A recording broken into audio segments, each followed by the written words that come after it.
seated. Mary reaches for the bag she brought from Galilee, holding the pilgrim water flask filled with spices. The most precious spice is cinnamon, more valuable than gold. She brought them for healing and to embellish food, but they will use them in the morning for embalming. She searches for the fragrant myrrh and aloe recently used to anoint Jesus' feet, but now deployed to mask his whole decomposing body in the dry, hot, late spring. Her tears do not stop. They form tiny, round droplets on the oil as she mixes in the dry spices. Joanna cries even more as she realizes all the spices they brought from Galilee now have a sad, unexpected, completely different purpose. Mary, the mother of James, comforts the younger Galilean women who cannot hide their grief with more silent tears. The women who usually share stories about Jesus' ministry now work silently, for no words can express how they feel.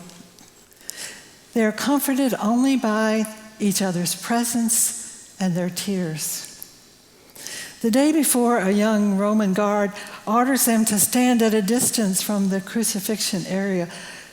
Even so, they are among the only witnesses to the horror and ignoble nature of Jesus' death beyond words. His body is so disfigured that sometimes they pretend it is not really Jesus.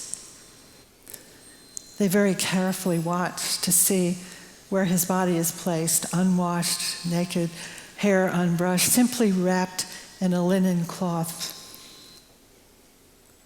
No one mentions that they're now working on the Sabbath. They all unconsciously know their preparation of spices for Jesus' body is a liturgy of prayer for the dead. They are on that autopilot that allows them to function in acute, raw grief, but leaves no room for rational thinking. No one mentions that these are the last of their spices and ointments, the last of their money. No one mentions that there's a large stone to roll away to enter Jesus' tomb. Instead, they sit expectantly as dawn approaches. Mary Magdalene convinces them to leave in the early pre-dawn. It'll be safer if we leave when there is still darkness. The spices and ointments are heavy, so the women take turns carrying them. So far, they see no one as the pink and orange sky processes before the sun. They reach the tomb. The stone has been rolled away. What is going on? The last insult. Someone has removed Jesus' body.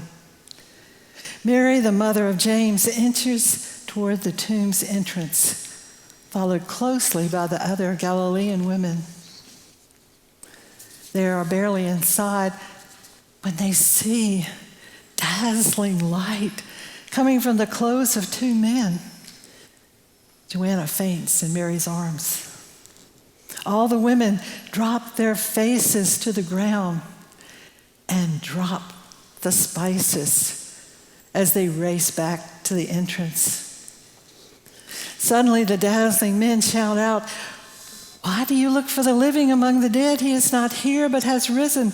Remember how he told you while he was still in Galilee that the Son of Man must be handed over to sinners and be crucified and on the third day rise again."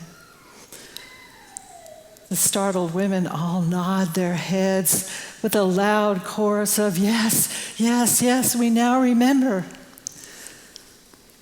The women are no longer silent. They begin telling all the stories about Jesus they'd wanted to say the night before, but grief could not bear to hear or speak. They excitedly run back to the disciples, presumably hiding out in the upper room. They fling open the door and breathlessly shout, "Alleluia, Christ is risen. The Lord is risen indeed. Alleluia." But alas, the disciples believe it is an idle tale.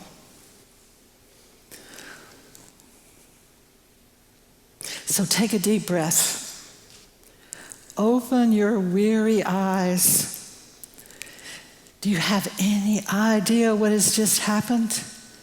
You and I are here tonight with Mary Magdalene, Joanna, Mary, the mother of James, and the other Galilean women at this Easter vigil. We and these beautiful children are the first to hear that Christ has risen from the grave. We hear the first Easter sermon from the women. Now, should we run out tonight, fling open the doors, and tell everyone the good news? There's a chance they'll think we're telling an idle tale. The women's news is life-changing. Life-changing. It is so startling that we may decide to tell our families tonight and sleep on it and start telling other friends the good news tomorrow at the coffee hour or brunch, the flaring of the cross, or even the Easter egg hunt. But this is how the story spreads from friend to friend. And we who hear the story first are especially obligated to share the good news with those we meet in our everyday lives. And when we do, we will occasionally still catch a hint in the air of the aromatic spices the Galilean women left behind in the empty tomb. Alleluia. Christ is risen. The Lord is risen indeed.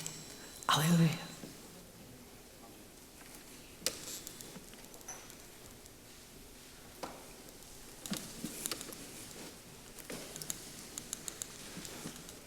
Good evening. Welcome to St. Mark's Episcopal Church.